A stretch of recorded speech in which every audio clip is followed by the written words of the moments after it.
Hey everyone. Um, this is just gonna be, I guess, something new I might start doing. It's gonna be a spiritual practice vlog. It's not really gonna be me trying to teach anything necessarily. Um, but I guess just sharing my own experience where I'm at. So, it's about probably 2:30 or 3 a.m. right now. And I work at 11 a.m. and I'm planning to try to wake up around 9:30. And I used to listen to spiritual teachings and things of that nature to fall asleep. And today, the main spiritual practice that I was doing was trying to be continuously mindful on the breath the entire time I was at work. And yeah, obviously there's no real video here just because I'm trying to sleep, or I was. And I don't really want to turn a light on to, because that's just going to make me biologically more awake. But at this point, I can't sleep at all, and it's very different than, what some might call like mania, or if you want to look at it in more of a Buddhist lens, like an arising and passing away insight stage, if you're to look at it maybe in the lens of Daniel Ingram's teachings or others like him. It's just like there's my whole field of perception became so charged while I was trying to go to sleep and listening to to Kandana Bhikkhu, who I've mentioned in a previous video that I recorded that hasn't been uploaded yet, and probably won't be uploaded until after this one. But I will spell out his name because I do think that he is a really great resource, and I highly recommend his videos. But it's Candana and then Bhikkhu, Bhikkhu. And I was listening to his talk on the Anapanasati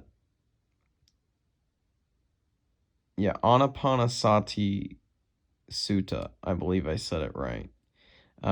Anyway, if you look it up, I'm sure, you can find the right spelling or whatever. Anapanasati, I'm pretty sure is how it's said. So anyway, I was listening to him and his discussion on this sutta, which, if you're into spiritual practice, and especially if you're into Buddhist spiritual practice, I would highly recommend Kandana Bhikkhu's videos, but specifically this one. It's really high quality and deep. But anyway, as I used to listen to, videos and stuff, and it would put me in a calm state, as I was listening to the video, it was inspiring me to practice, because one of the things that Bhante says, and that's his first name, Bhante Kandana,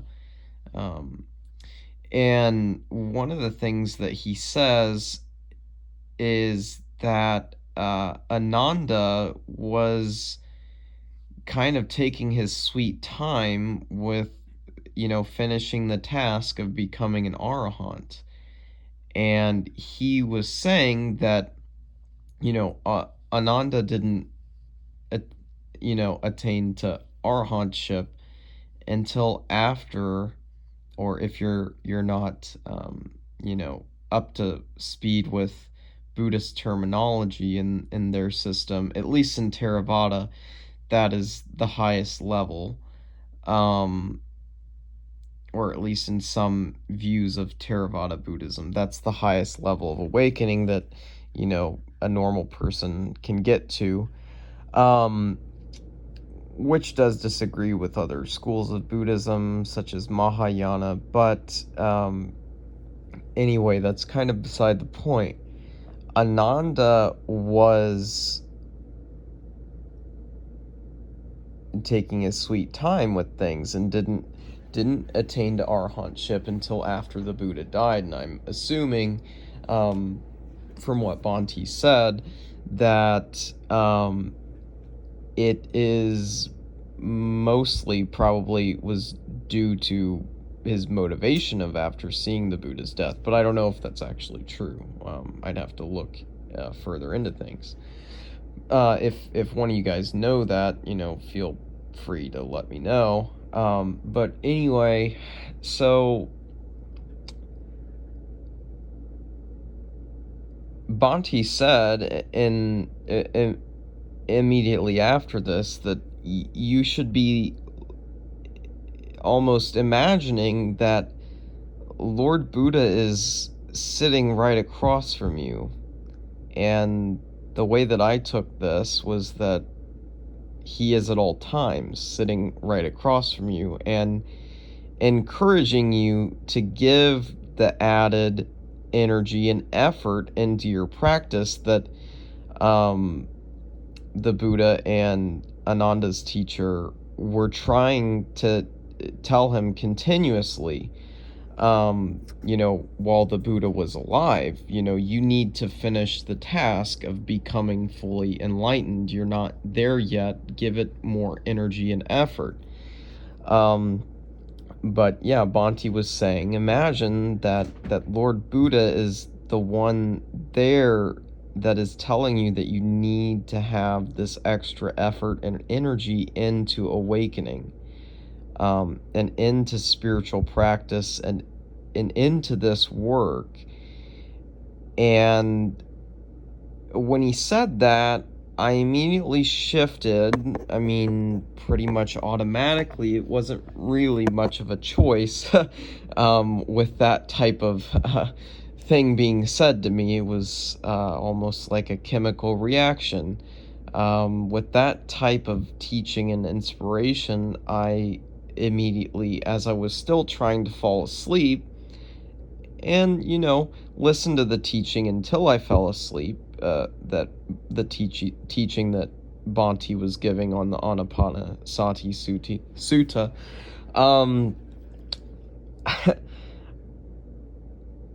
I started doing what I was doing today at work, which was, focusing on the in and out breath continuously. And as I started doing that, not only did my awareness of the breath and all of the sensations within it raise, but also, as my eyelids were shut, my my visual field, which normally when you're going to sleep, your visual field feels pretty just flatly black, right? And sometimes not if you're paying more attention, but I wasn't even trying to pay attention to the visual field at all.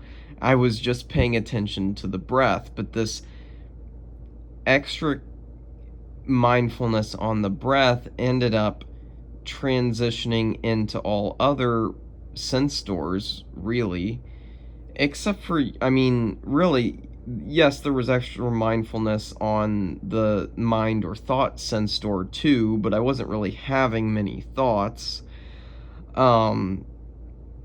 but so, not only it was basically like if you see a camera in low light, or if you open your eyes in low light, you see kind of, and I can see it now, like for example on my phone screen as I'm recording the video, it's the phone screen itself is almost entirely black.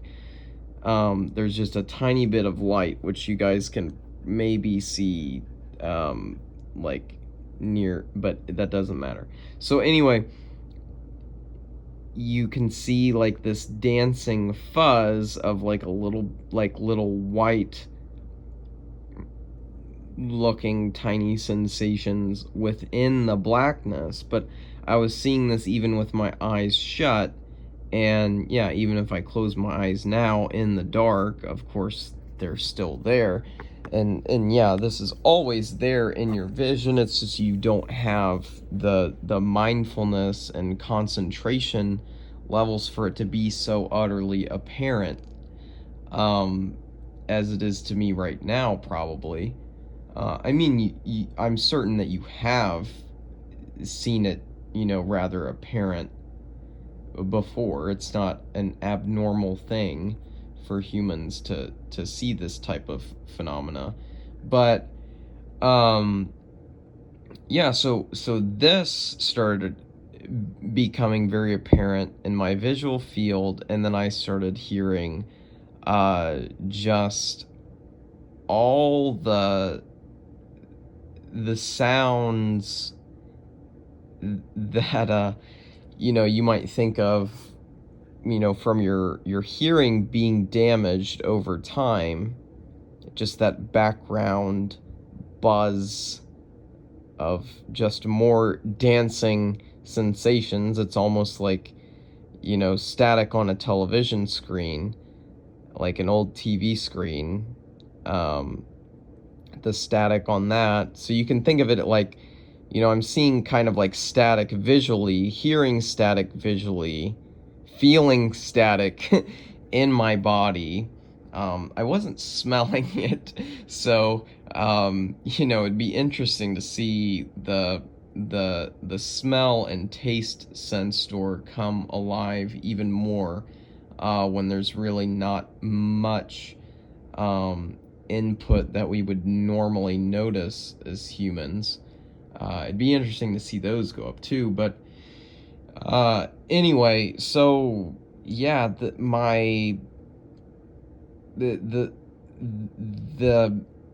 energy in just my whole field of awareness raised so much that I became so awake. Not, and I'm not saying this in like an enlightenment type of way. I mean, so awake and alert while trying to fall asleep that now I just feel more focused and clear than, as far as attention goes, and like clean attention, then I mean it feels like almost any other time in my life. It's kind of radical, how much this changed just by simply doing the continuous in and out breath, while also focusing on the teaching and the meanings of the teaching. And this is an important thing. If you made it to this far in the video, which I know most viewers don't, thanks to my YouTube analytics. But if you made it this far, I would really encourage you to pay attention and realize that meditation is not something that only happens in, or can only happen in one specific way, or one specific, you don't have to be seated, you don't have to be even trying to be awake, you don't have to be anything. It's just when there is enough mindfulness, sati, which is really the core of the 5 foundations, or what is it he said. So I've heard them previously called the 5 strengths in Buddhism. Faith as the first, energy, or effort, Bhante said, which is a new distinction I heard tonight. But anyway, faith, and then energy or effort as the second, and then sati or mindfulness as the third and central. You notice it's actually in the middle, as it is a 5 things. There are 2 on the bottom, 2 on the top, but sati or mindfulness is in the middle. And as mindfulness is increased, that's what you're really looking for, because the mindfulness gives you the ability to go to the 2 things, quote unquote, above it in these 5 strengths, or however you want to word that. There are different ways. I think he said like 5 faculties or something. But anyway, you can go, you'll hear him say it if you go listen to the video that I already recommended. But then there's concentration, or collectedness of mind as the 4th of the 5. And then there is, and I don't want to butcher the Pali word for it, but wisdom is the 5th. So it's just absolutely remarkable to me right now to see the effect that the increased mindfulness that came from the completely continuous staying with the breath had, while I was also listening to the video and understanding the meanings and appreciating the story and being immersed in that, while also being immersed in the breath. That then, as I said, resulted in me being immersed in the background of what my ears are really hearing all the time, or what you could say the device of my ears are capable of picking up all the time, are these lower sounds, or lower volume sounds that are just happening, probably due to just some damage to the ears from listening to loud music or just living. And then, yeah, the what happened to the visual field, which I already described. It's just really, really crazy how much this breath meditation can do when you're doing it with strength in insight and the other aspects of spirituality already developed. The breath meditation, when you start, or when I started, was about the most boring thing you could ever do. And now I'm seeing it as being potentially the most helpful thing that I can do at all times, more or less, for moving me forward. Now, of course, it'd be great to have the opportunity to be on a 10-day Vipassana retreat or something like that, or however many day Fire Casino retreat with Daniel Ingram or something. I definitely would love to do that, but I'm realizing that just staying mindful of the breath at all times is potentially more helpful than any of those things in some ways, because the breath is something you cannot escape from. You can hold your breath, but that is still breath. The sensation of the in and out breath is a holistic thing occurring in a sense. And when you cannot escape the breath.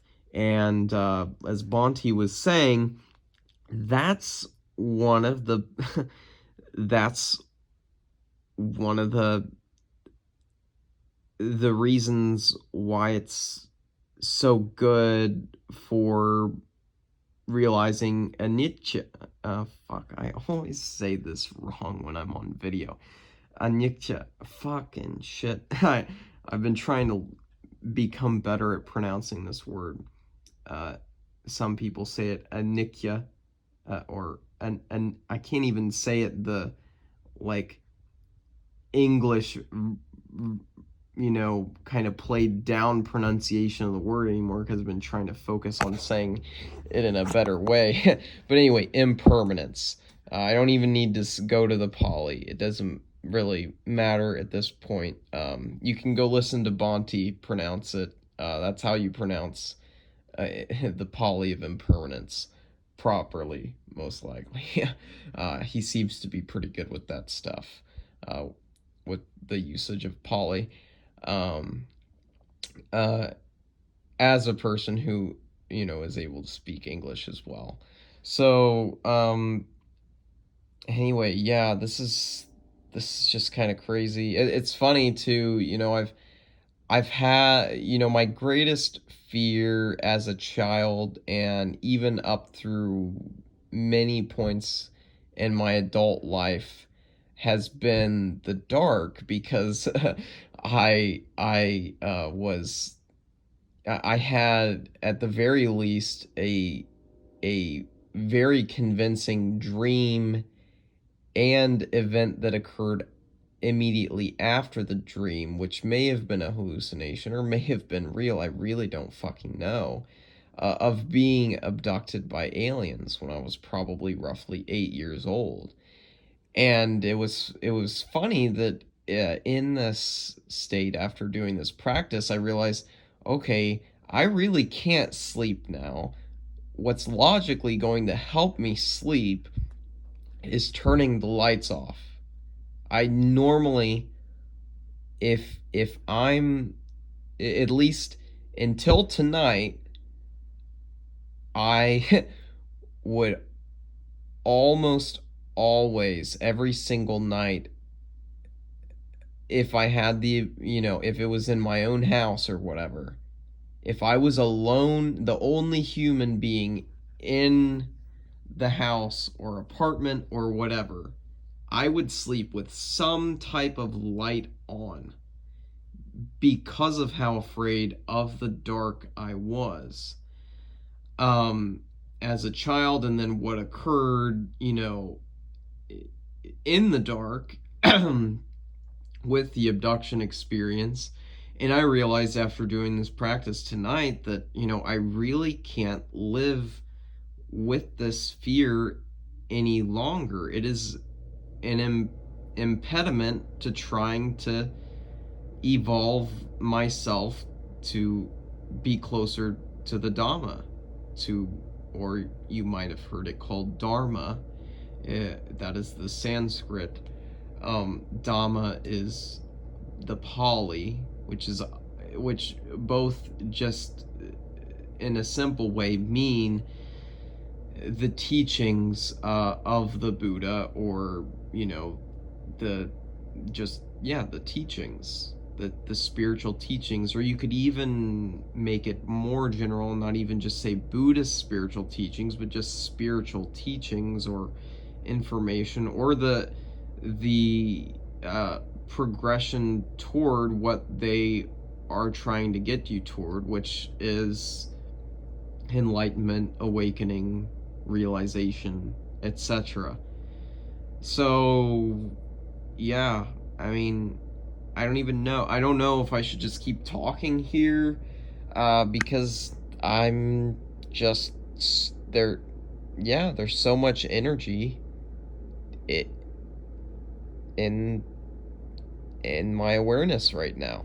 It's it's not really a problem. I mean, I'm sure I'll be fine even if I don't get very much sleep tonight. You know, it's not like I'm a heart surgeon or anything.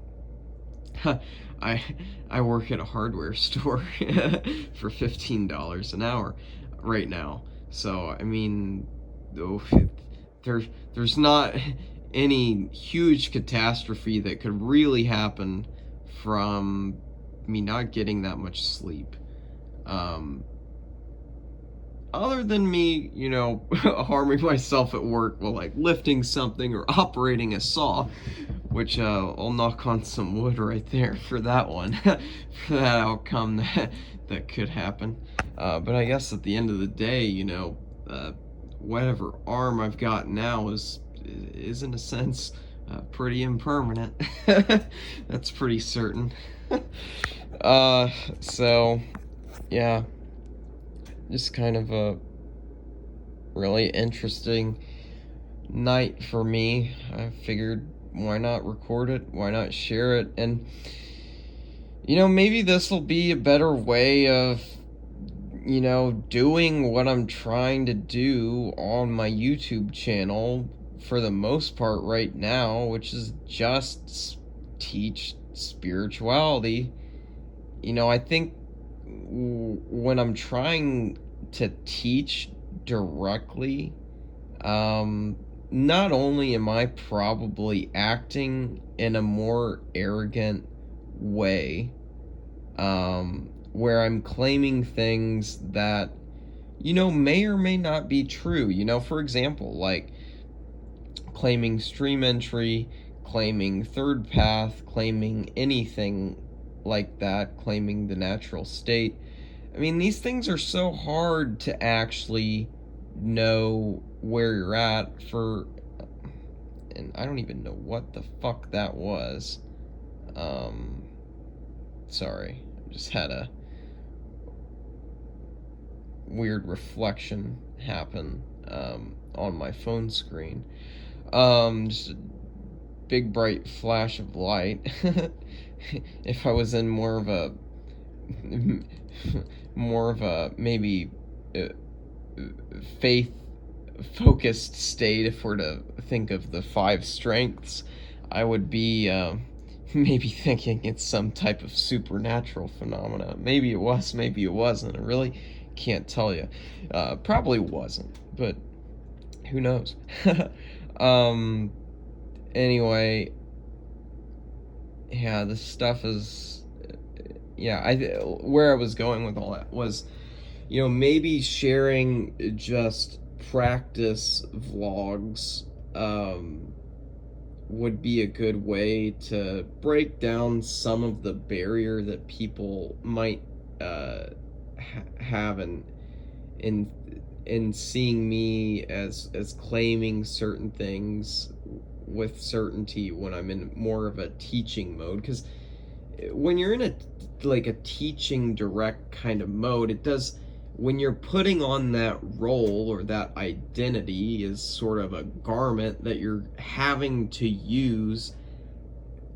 And it's funny, you know, I kind of am doing it now anyway, even though I intended for this not really to be a teaching. But when you're putting on any sort of a teaching identity, it does require you in some ways to have a certain level of confidence and to project that, because if you're not confident in what you're talking about, it can in many ways be detrimental to your goal of trying to transmit something of value that people will actually listen to and take heed of, or will act upon, and will bring into their own lives. And that's all I've been trying to do my whole life with this YouTube, or not my whole life, but the last 8 years with this YouTube channel, the real core vein of it was to try to teach other people things of value.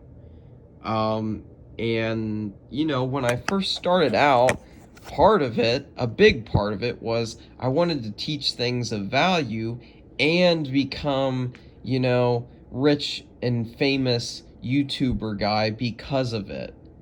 But, luckily, I've had that entire illusion completely eradicated. And it was an illusion that I thought that I was going to become famous and rich on YouTube. It's been proven at least 8 years later, thus far, to be an illusion. It's shown me that, yeah, that's not what's happening. So there is a certain freedom now that I don't have to be chained to that desire and seeking that outcome when I produce videos. Um, so, yeah, anyway, I hope whoever's out there listening to this, that you've gotten something of value out of it.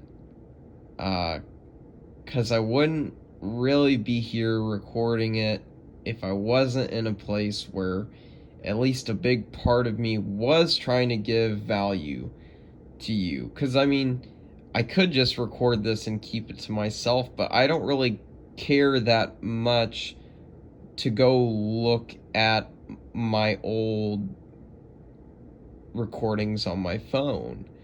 I'm actually more likely to go back and watch one of my old YouTube videos than, just some random recording on my phone that's gonna be, placed in the context of thousands of pictures and videos. It's just gonna get lost in the mess. But anyway, yeah, I really am making this to try to give something of value. And, maybe I do to you, the individual that's listening to this, or maybe I don't. I'm lucky in that there is at least one person at all times who gets at least some little thing of value out of every one of my videos. For some lucky reason, the universe, and I mean, I worked for it a lot, but for some reason, I have 986 subscribers, to the best of my knowledge at this very moment in time. And I care a lot about that number and every person who's on that list, really. Anyone who's willing to listen to my bullshit and the lack thereof, the good stuff, because it is a mix with everybody. Today, to some degree, there's bullshit and there's good stuff. But yeah, it's nice to get to teach something of value to someone. I will admit that. That's something I love. That's something I care about, and that's something I enjoy.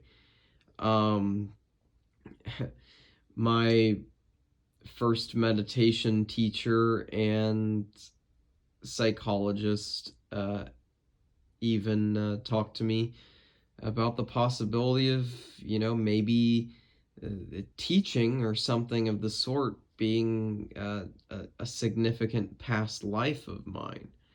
And, if past lives are true, as, I would say they certainly appear to be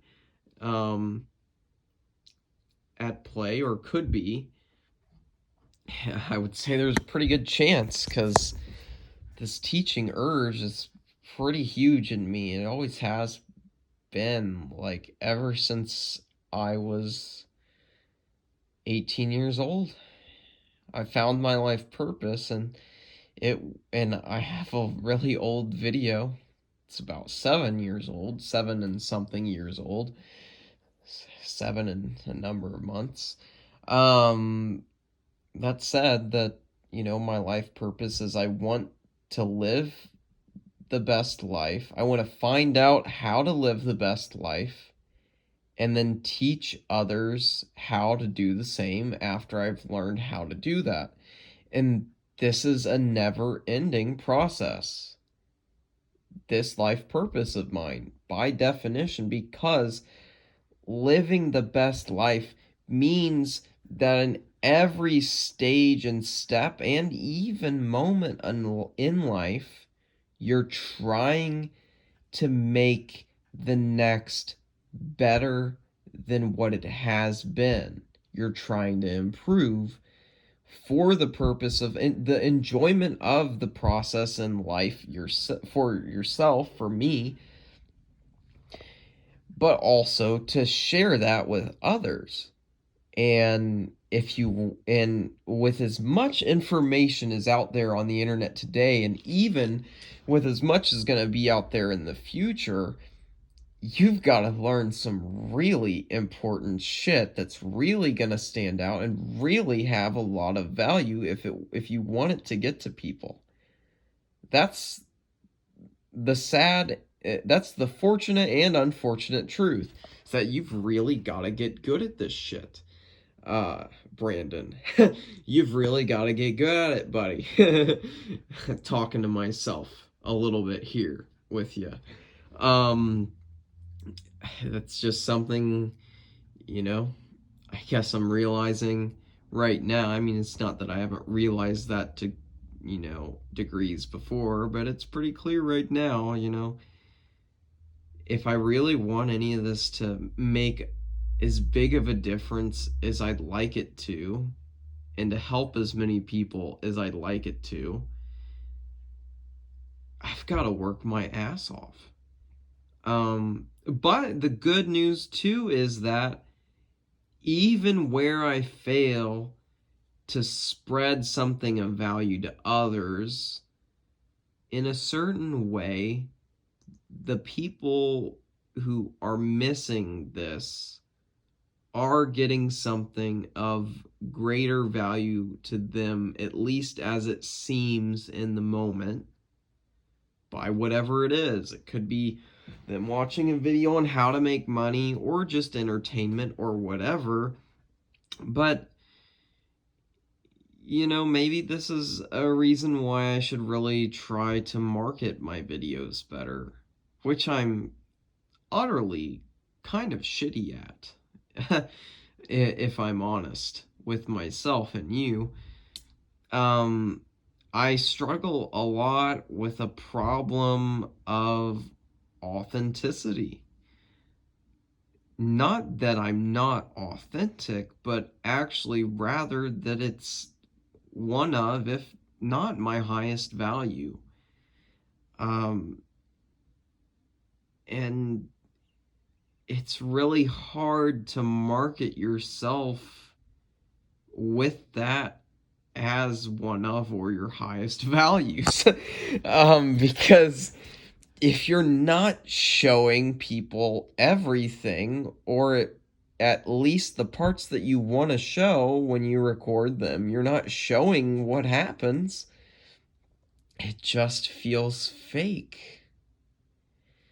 It just feels fake to try to put flashy marketing things or whatever. And the only other thing I really can think of, other than being better at marketing and making the content itself stronger, which is hard, which involves a lot of personal work, actually, in a moment-to-moment battle to try to improve oneself. But anyway, so there are those. Other than that, it's just throwing money to try to, get the videos in front of more eyes with the piss poor marketing tactics that I have.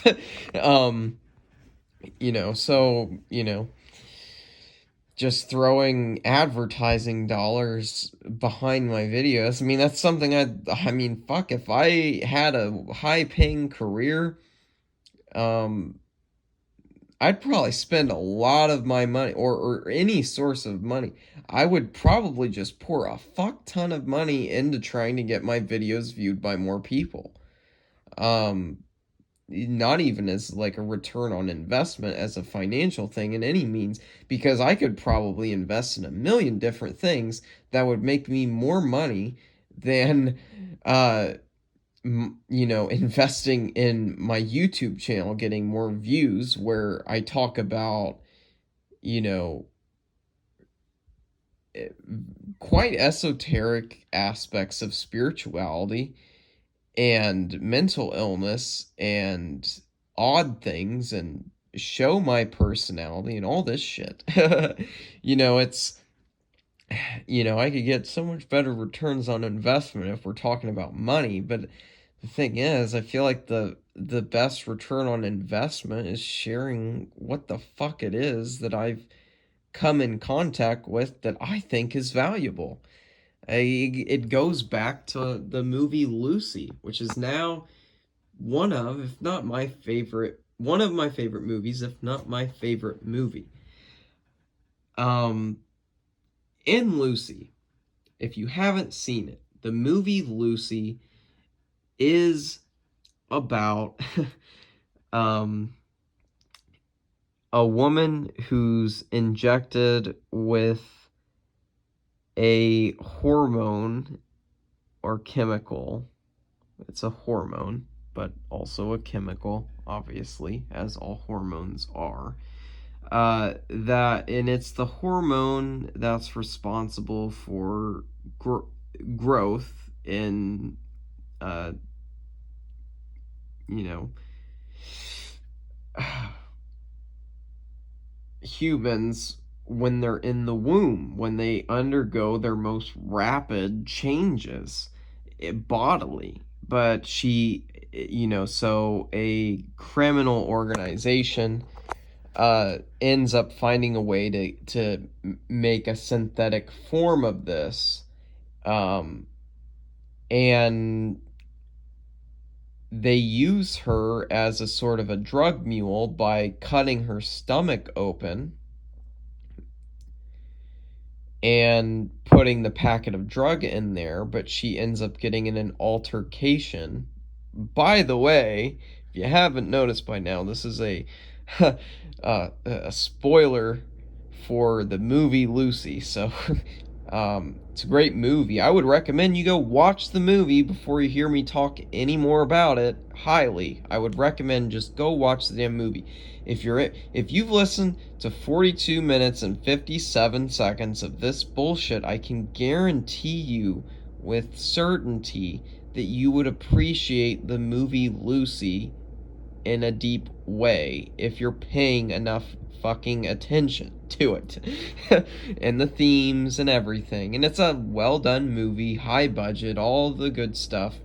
But anyway, this drug is like a very strong psychedelic, the way that it's intended to be used, the way it's being sold by this criminal organization.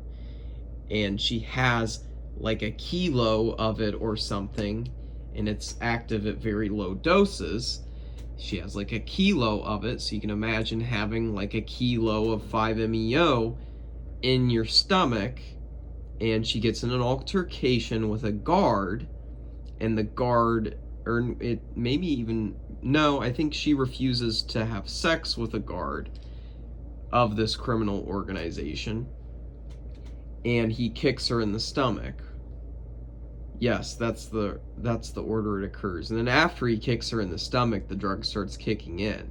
And it's not just a trippy dippy psychedelic, it's also one that improves survival functions and everything. And what the drug does is it allows you to access more of your mind, which is what psychedelics do anyway. In a sense, they go from you being in the default mode network of your brain to other areas of your brain getting lit up that aren't lit up as often for you. And when that happens, your perception changes, your experience changes, you have the new awesome spiritual insights. If you're, one of us self-actualizers who uses psychedelics in, a wise way, as opposed to the, sorry, not that I don't care about these people or love them, but the people that use psychedelics in other ways are being unwise. I was gonna say idiotic, but it is unwise to use psychedelics just for fun. There's so much more than that.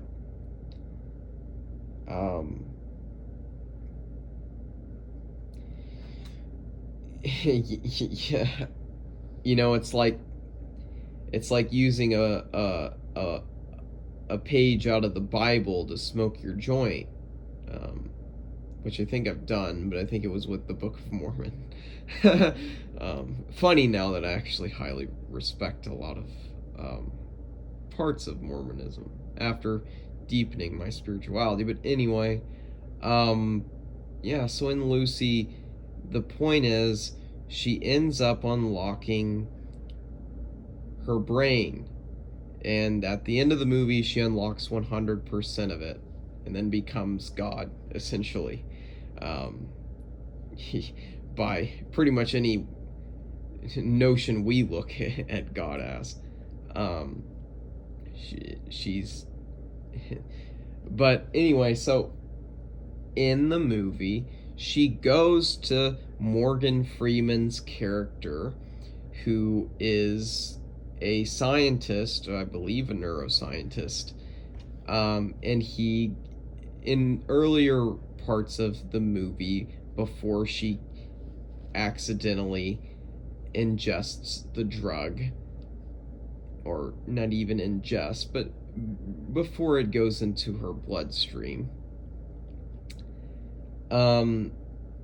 he's giving a lecture in front of a bunch of academics and intellectuals about what would happen if we were to access like 20% of our brain versus 25 versus 50 versus whatever. And he had all these theories, and then of course, it's Hollywood, so the theories that he had end up being mostly true. And she's able to do all kinds of supernatural shit. But where am I going with this? Where does this tie in? Well, it ties in because at one point she's going through all of these miraculous changes in consciousness and in survival abilities and everything in ways that no human being never has before. And she asks Morgan Freeman what to do. And he says really the most important thing he could see to do, and of course Morgan Freeman's a wise guy, so his character in the movie has to be like super wise, or at least his characters are all super wise these days in movies. So he tells her that the wisest thing to do if you're actually on the process of becoming the first person to ever access 100% of their brain, the most important thing to do is to share what you've learned. And this is a part where I will say that this might sound arrogant, but a lot of it isn't. I will admit, when I say what I'm about to say, there are going to be aspects of it that probably are coming from arrogance, but a lot of aspects that aren't. And what I'm going to say is that the experience and journey of life that I, Brandon Rowe, am undergoing right now, and forever, whatever, as a human, this life is a very intense one with many unique things to it that I'm not hearing other people talk about. And honestly, I haven't done very good of a job of sharing the most unique aspects on my YouTube channel. For one, because every time I do share some of them, there's always people who are going to come out and criticize me for doing it because I'm claiming things that seem too grandiose or too extreme, or the words I'm using are too much, or whatever. And I'm actually feeling a little bit of, well, for a moment I was, this kind of little emotional sinking sensation in my heart region as I say that, because it's so sad that I'm trying my best. At the end of the day, the sad truth is that whatever you see of me on my YouTube channel is me trying my best to fulfill that life purpose that I discovered when I was 18 years old, which was to live the best life and to teach others how to do the same. And the life that you're seeing of Brandon Rowe is the best life he could be living at this moment. That is true. I have done what I can to make this the best. What was in my ability was done. There wasn't really much else I could have pushed harder on. Everything that I was slacking on ultimately ended up being something that I really needed.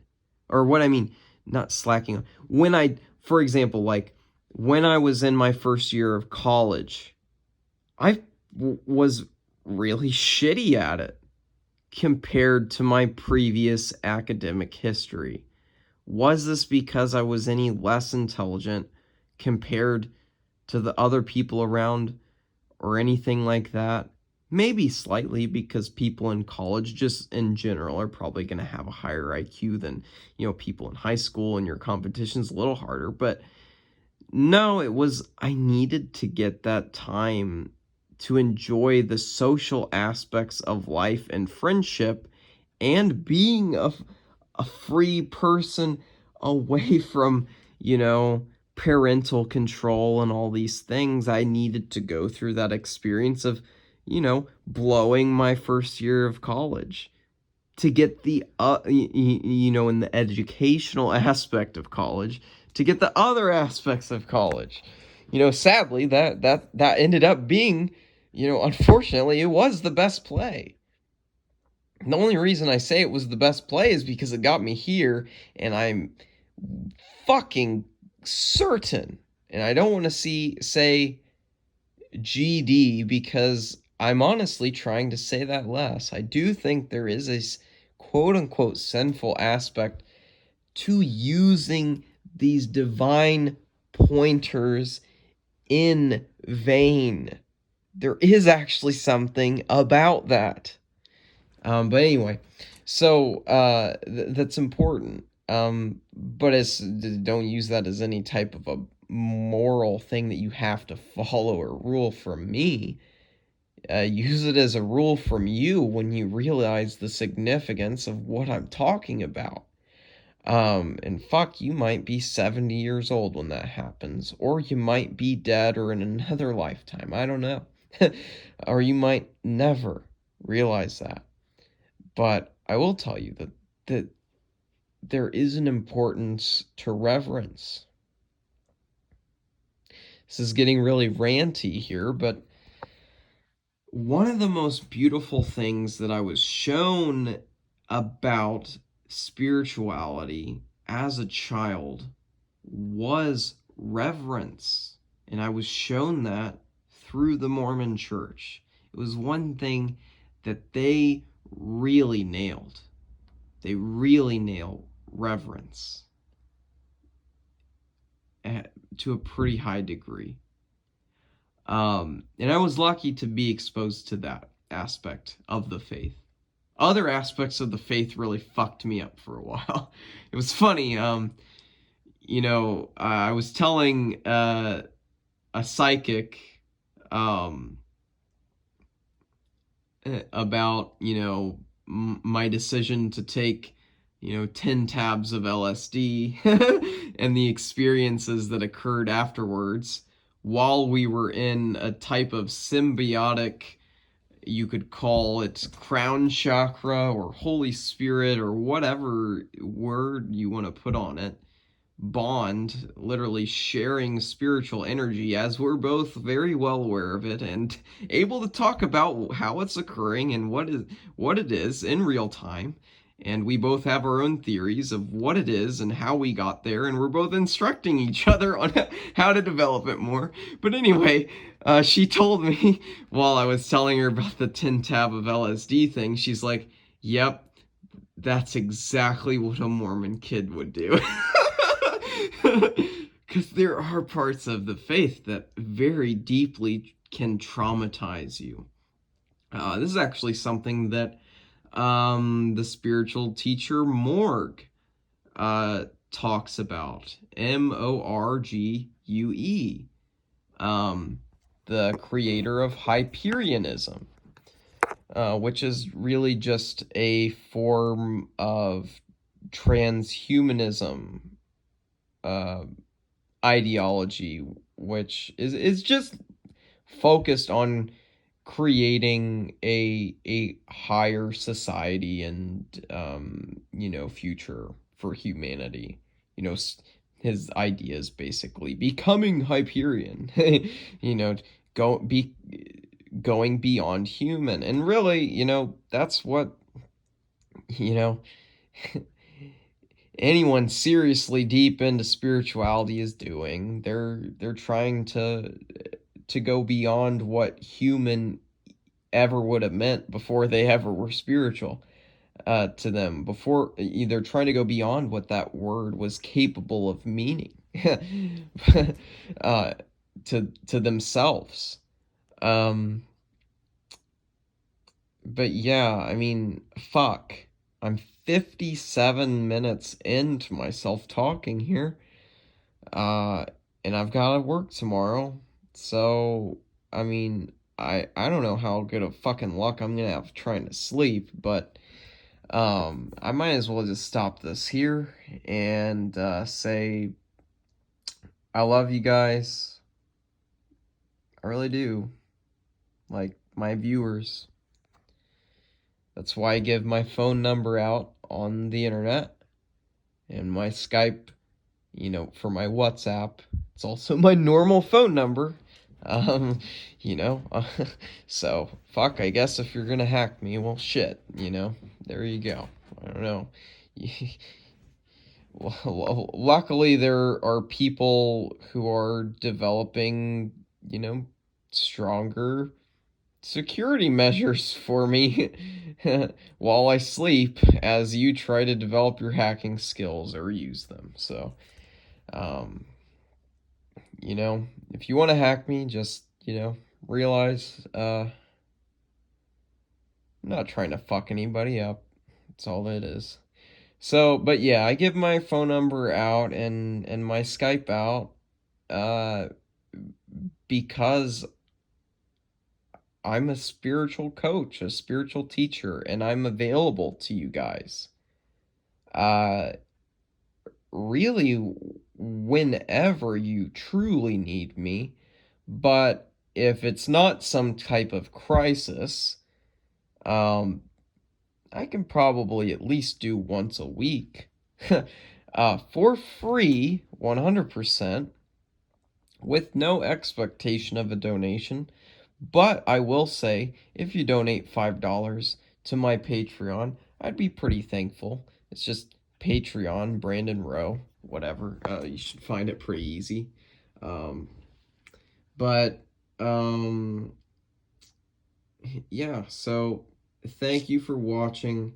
Why don't we end this at a very synchronistic 1 hour perfectly, or attempt to?